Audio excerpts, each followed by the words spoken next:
এক লোক শখ করে খেজুর গাছে উঠেছে, কিন্তু গাছ থেকে নামার সময় আর নামতে পারছিল না। তখন লোকটিকে বাঁচানোর জন্য গ্রামের সবাই এসে গাছের নিচে ভিড় করলো, কিন্তু কারো মাথায় কোনো বুদ্ধি আসছে না লোকটিকে কি করে গাছ থেকে নামানো যায়। সেই গ্রামে একজন বুদ্ধিমান লোক ছিল, সে কূপের মধ্যে পড়ে যাওয়া ব্যক্তিদেরকে উদ্ধারের কাজ করত। সেই বুদ্ধিমান লোক সেখানে এসে একটি রশি খেজুর গাছের মাথায় ছুঁড়ে মারলেন এবং খেজুর গাছের আগায় বসে থাকা সেই লোকটিকে রশিটি ধরে মাজায় বেঁধে ফেলতে বললেন, আর রশির অপর প্রান্তে কয়েকজন লোককে ধরতে বললেন। বুদ্ধিমান লোকটির কথা মতো তারা রশিটিকে ধরলেন। হঠাৎ করে সেই বুদ্ধিমান লোক বলল, এখন টান মারো।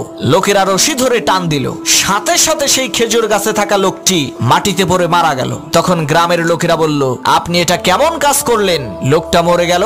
তখন সেই বুদ্ধিমান লোক বলল, ভাই এটা লোকটার কিসমতের দোষ, আমার কোনো দোষ নাই। এই একই টেকনিক খাটাইয়া অনেক মানুষকে আমি কুয়া থেকে বের করেছি।